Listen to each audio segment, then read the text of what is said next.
Bonjour à tous et bienvenue sur votre chaîne Switch 2 FM. Aujourd'hui, je vous propose le test de Splatoon Riders sur Switch 2. Alors, est-ce que Nintendo réinvente vraiment sa licence? Quand Nintendo crée une nouvelle licence, elle ne ressemble jamais aux autres. En 2015, alors que tout le monde pensait que Nintendo allait simplement copier les jeux de tir en ligne à la mode, le constructeur japonais a surpris tout le monde. Au lieu de récompenser uniquement les éliminations, Splatoon demandait de repeindre le terrain, une idée simple, brillante. Et surtout, profondément Nintendo. En seulement quelques années, la série est devenue l'une des licences les plus importantes du constructeur. Des millions de joueurs, des compétitions internationales, une identité visuelle immédiatement reconnaissable, une bande-son complètement folle. Bref, Splatoon est devenu un véritable phénomène. Mais aujourd'hui, Nintendo prend un risque, un vrai. Avec Splatoon Riders, le studio met temporairement de côté les affrontements compétitifs pour proposer une aventure beaucoup plus ambitieuse. Exploration, énigmes, découverte, progression, une formule qui rappelle davantage Zelda que Splatoon. Alors ce pari est-il réussi? Aujourd'hui, on va découvrir ensemble ce que vaut cette nouvelle aventure. Alors installez-vous confortablement et c'est parti. Lorsque Splatoon débarque sur Wii U, personne ne croit vraiment au projet. Créer un nouveau jeu multijoueur face à Call of Duty ou Battlefield semblait presque impossible. Mais Nintendo n'a jamais cherché à les concurrencer. À la place, les développeurs ont imaginé un jeu où le but n'est pas seulement de battre son adversaire, le terrain devient lui-même un objectif.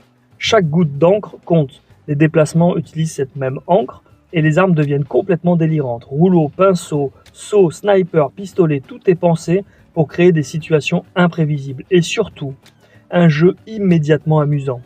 Aujourd'hui avec Riders, Nintendo montre que l'univers de Splatoon peut raconter bien plus que de simples matchs en ligne. Bienvenue sur les îles Spiralites. Cette fois, l'action quitte les grandes villes. Direction les mystérieuses îles Spiralites. Dès les premières minutes, on comprend que l'ambiance est différente. On découvre un archipel isolé, rempli de vestiges, de ruines, d'installations abandonnées et d'une étrange pollution qui semble avoir profondément transformé ces lieux. Très vite, une question apparaît. Que s'est-il réellement passé ici? Et c'est probablement la première grande réussite du jeu. Pour une fois, Splatoon prend son temps. Il laisse le joueur observer, explorer, comprendre. L'univers devient presque un personnage à part entière. Une exploration au cœur de l'aventure, c'est probablement le plus gros changement. Ici, on ne fonce plus simplement vers l'objectif, on explore.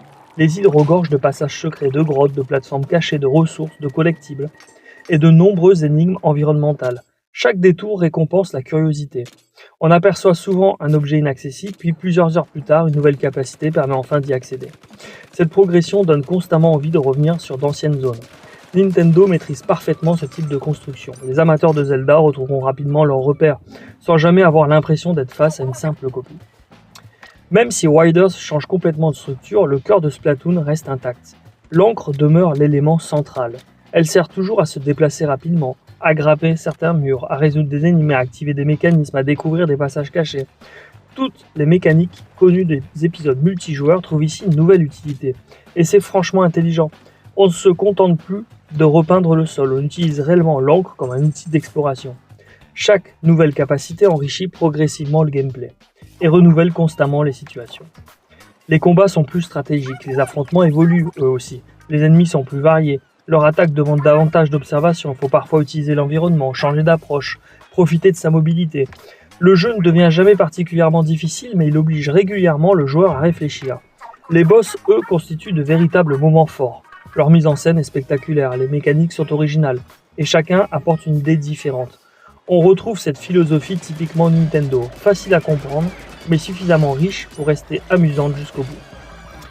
Visuellement, Splatoon Riders reste immédiatement identifiable, mais quelque chose change les couleurs.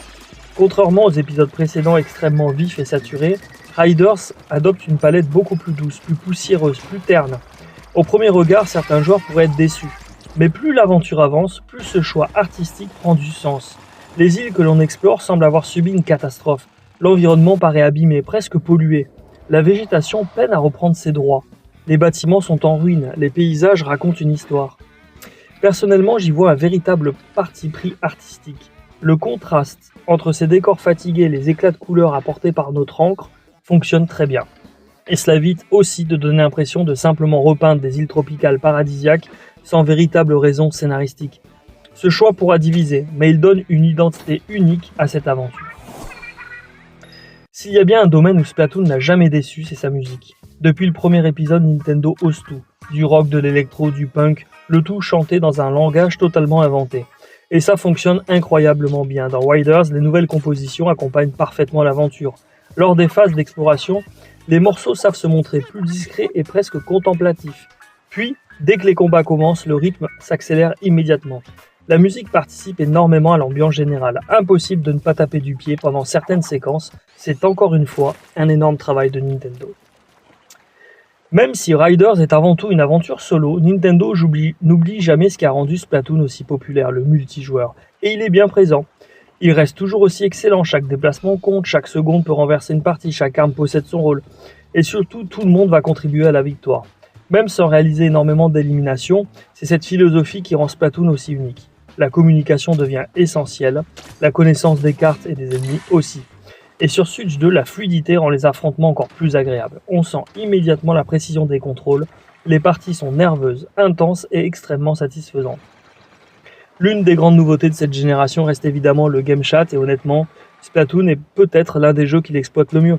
Pouvoir discuter naturellement avec son équipe change complètement les parties. On annonce une attaque, on prévient d'un danger, on prépare une stratégie, tout devient plus fluide. Ajoutez à cela toujours le partage d'écran intégré, et Nintendo propose enfin un véritable outil pensé pour jouer ensemble, et franchement c'est une excellente surprise. Alors techniquement, Riders fait partie des plus belles vitrines de la Switch 2. Le jeu est extrêmement fluide, les temps de chargement sont très courts. Les effets d'encre sont plus détaillés que jamais. Les distances d'affichage progressent nettement, les animations restent impeccables, même lorsque l'action devient très chargée. La console ne montre quasiment aucun signe de faiblesse. Le mode portable est également une réussite. L'image reste très propre. Les commandes répondent parfaitement. Et retrouver une telle quantité et qualité visuelle dans le creux de ses mains reste particulièrement impressionnant. Nintendo maîtrise désormais parfaitement son nouveau hardware et cela se ressent à chaque instant.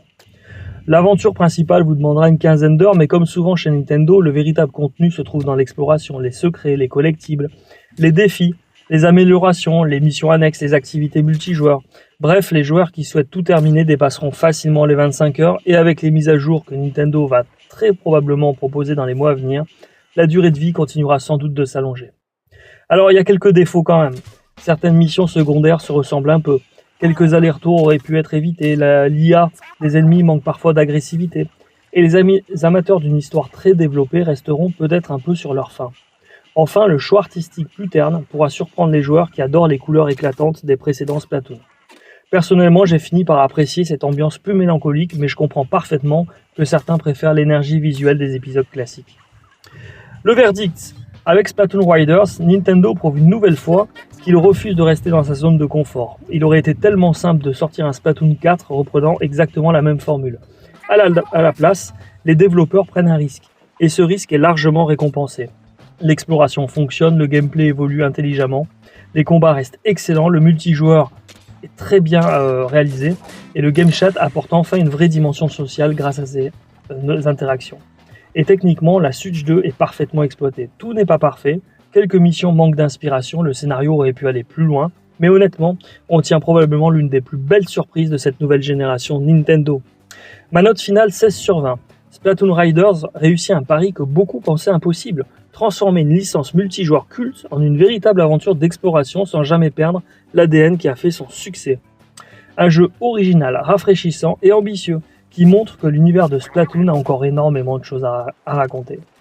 Merci à tous d'avoir regardé cette vidéo. Si ce test vous a plu, pensez à mettre un gros like, à vous abonner à Switch 2 FM et activer la cloche pour ne manquer aucun test, aucune actu et aucun bon plan sur la Nintendo Switch 2. Et maintenant, dites-moi en commentaire, préférez-vous le Splatoon compétitif ou cette nouvelle formule orientée aventure? Allez, je lirai tous vos commentaires et comme toujours, prenez soin de vous, amusez-vous bien et à très vite sur Switch 2 FM. Salut, salut!